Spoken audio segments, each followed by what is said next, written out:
Dear students, last class के अंदर अपन alimentary canal के अंदर पढ़ रहे थे।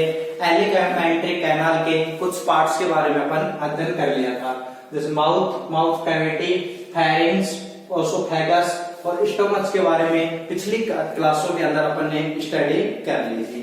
अब जो स्टोमच से आगे का वाला जो एलिमेंट्री का पार्ट आता है वो है स्मॉल इंटेस्टाइन या छोटी आंत्र। जो स्मॉल इंटेस्टाइन है इसकी टोटल लंबाई होती है 3 मीटर। ठीक है, ये काफी लंबाई के अंदर काफी लंबी होती है, लेकिन ये कुंडलित अवस्था के अंदर पाई जाती है। स्मॉल इंटेस्टाइन है, इसके भी 3 भाग होते हैं। पहला भाग है ग्रहणी।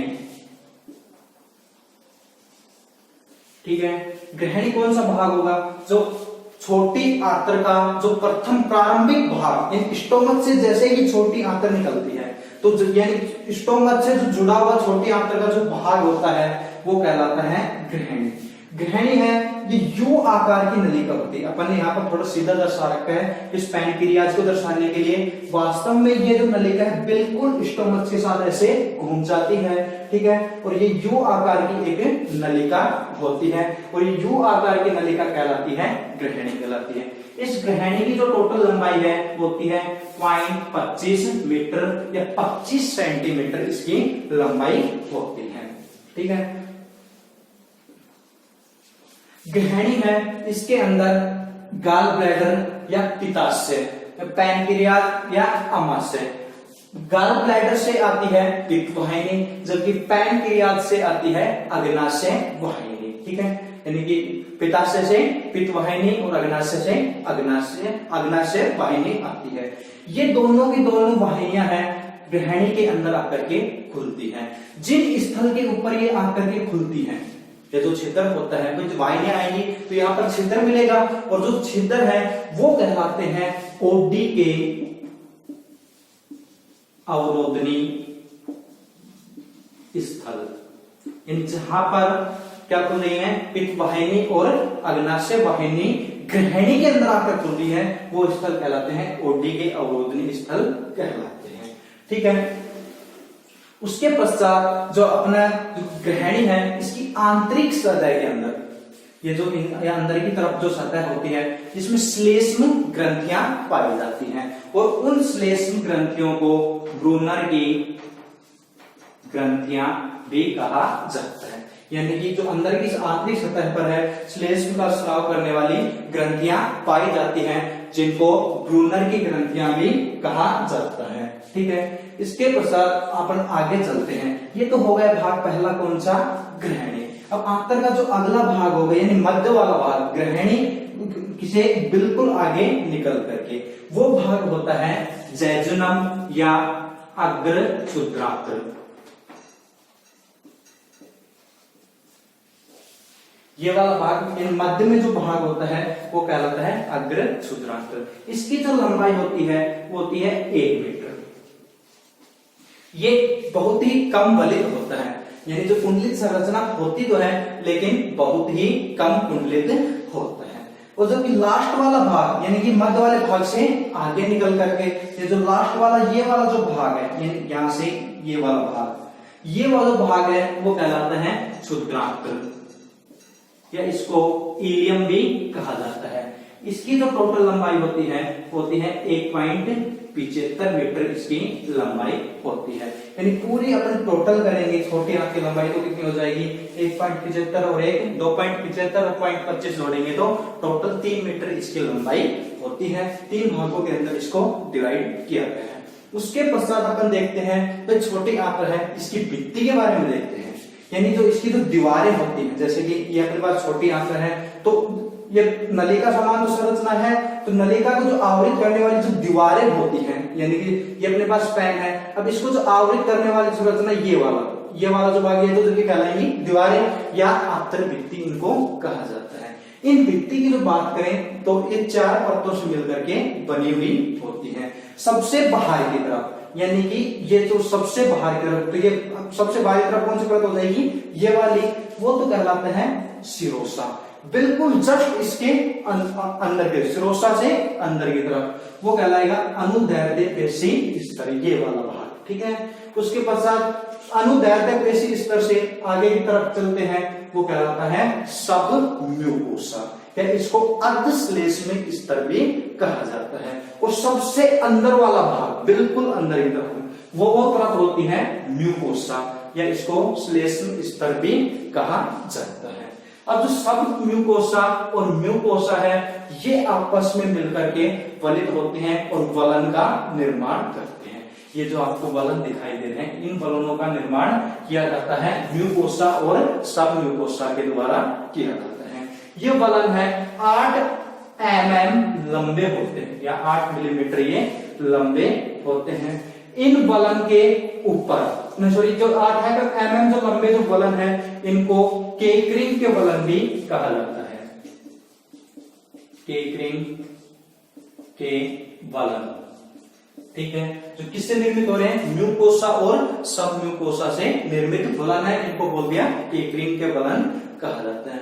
इन वलन के ऊपर, ये जो आपको दिखाई दे रहे हैं, इनके ऊपर 1 mm या 1 मिलीमीटर उंगली के समान पर्वत पाए जाते हैं। जो अपनी उंगली होती है, इनके बिल्कुल इनके समान छोटी छोटी संरचनाएं पाई जाती हैं।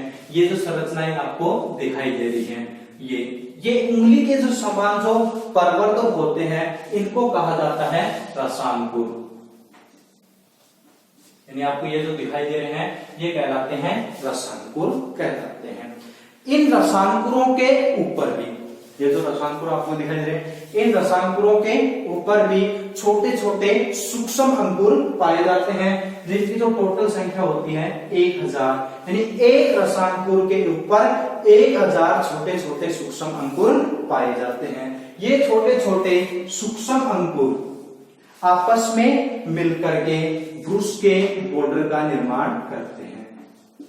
ब्रूस के बॉर्डर का निर्माण करते हैं। इन समझ में आया कि भाई सब म्यूकोसा और म्यूकोसा है, आपस में वलित होकर के वलन का निर्माण किया, उसको बोल दिया केकरिंग के वलन। और केकरिंग के वलन के ऊपर अंगुली के समान जो पर्वत पाए जाते हैं, उनको रसांकुर। और रसांकुर के ऊपर छोटे छोटे 1000 सूक्ष्म अंकुर पाए जाते हैं, और ये सूक्ष्म अंकुर आपस में मिलकर के ब्रूस के बॉर्डर का निर्माण करते हैं। ठीक है, अब ये जो ब्रूस के बॉर्डर का जो निर्माण कर रहे हैं, यानी सूक्ष्म अंकुर और रसांकुर हैं, ये छोटी आंत्र के द्वारा जो भोजन का पाचन होता है तथा अवशोषण होता है, तो पाचन व अवशोषण के लिए सतह अधिक उपलब्ध करवाते हैं। तो एक तो अपन इतनी लंबाई ले, और एक धागा, एक तो अपने पास इतना धागा हो, और एक धागा यहां से यहां तक है, लेकिन ऐसे वलित होकर के आता है। ठीक है, तो ज्यादा लंबा कौन सा होगा? ये वाला भाग होगा, नहीं कि ये वाला भाग। तो ये धीरे ऐसे ऐसे वलित होते हैं, जिसके कारण अब जो पृष्ठ सतह है, अवशोषण सतह जो होती है, उसकी जो मात्रा है या उसका जो क्षेत्रफल है, उसमें क्या हो जाती है? वृद्धि हो जाती है। इसको सीधा करेंगे तो काफी लंबा हो जाएगा, लेकिन इतनी ही लंबाई के अंदर ये समा रहा है, जिससे इसका जो क्षेत्रफल, पृष्ठ क्षेत्रफल, उसकी जो मात्रा है वो काफी ज्यादा हो जाती है। ठीक है, इसके अलावा जो अपन बात करें, जो अपना जो छोटी आंत्र का जो लास्ट वाला भाग है सूत्रांत्र, जो किस बड़ी आंत्र से जुड़ा हुआ होता है, इसके अंदर पाई जाती है लसिका कोशिकाएं। ये लसिका ग्रंथियां इनके अंदर पाई जाती हैं। इन लसिका जो ग्रंथियां ये समूह के अंदर पाई जाती है। ठीक है, इसलिए इन लसिका ग्रंथियों का जो समूह है, उनको पेयर के समूह भी कहा जाता है। ठीक है, इसके अलावा जो अपनी छोटी आंत्र है, वो कुछ स्थानों पर वलित होकर के आंत्रीय ग्रंथियों का निर्माण करती है। ये जो आंतरिक ग्रंथियां हैं, ये जो आंतरिक ग्रंथियां हैं, ये लिबर कोन की ग्रंथियां कहलाती हैं। ठीक है, जो ये वलित हो रही है, और वलित होकर के इनके ऊपर ग्रंथियों का निर्माण हो रहा है। और जो ये अब जो वलित हो रहे हैं, उनको बोल दिया आंतरिक ग्रंथियां, और इन आंतरिक ग्रंथियों को कहा गया लिबर कोन की ग्रंथिकाएं। लिबर कोन की ग्रंथिकाएं। ये जो लेटर फॉर्म की जो ग्रंथिकाएं हैं, इनके अंदर 3 प्रकार की कोशिकाएं पाई जाती हैं। देखो कौन कौन सी हैं। पहली है कलश कोशिकाएं, कलश कोशिकाएं, जबकि सेकंड है पेनेट कोशिकाएं,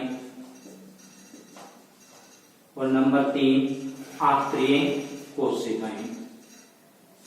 कलश कोशिका है, इनके द्वारा, ये जो कलश कोशिकाएं होती हैं, इनके द्वारा श्लेष्म का स्राव किया जाता है, और ये जो श्लेष्म है, जो अपनी आंत्र होती है, उसके स्वपाचन से रोकने का कार्य करते हैं। यानी जैसे कि अपन देखते हैं, जब अपना जो शरीर है, जो पाचन तंत्र है, वो मांस का भी पाचन कर देता है, लेकिन जो अपनी जो अपना पाचन तंत्र जो मिलकर बना हुआ है, वो भी किसके द्वारा है, मांस से ही मिलकर बना है। इसका पाचन नहीं हो पाता है। क्यों नहीं हो पाता है? इसकी आंतरिक सतह के ऊपर श्लेष्म का आवरण पाया जाता है, जिससे जो अपने एंजाइम है, ये इसके ऊपर कार्य नहीं करते हैं, लेकिन जो भोजन के रूप में अपने मांस को ग्रहण किया है, उसका पाचन हो जाता है। इसलिए स्वपाचन को रोकने का कार्य है, वो कलश कोशिकाओं के द्वारा किया जाता है। इसके बाद पैनेट कोशिका है, इन पैनेट कोशिकाओं के द्वारा लाइसोजाइम एंजाइम का स्राव किया जाता है। ये लाइसोजाइम एंजाइम भोजन में उपस्थित, भोजन के अंदर उपस्थित जो जीवाणु होते हैं, उनको नष्ट करने का कार्य करते हैं। जबकि नंबर 3 है कौन सी, आंतरिक कोशिकाएं, इनके द्वारा जल व जल अपघट्य का स्राव किया जाता है। जो भोजन, जल व जल अपघट्य के अंदर अनेक पाचक एंजाइम होते हैं, जो भोजन का पाचन करने में सहायता करते हैं। ये तो अपना जो नेक्स्ट जो अपना जो छोटी आंत्र वाला भाग, उसके पश्चात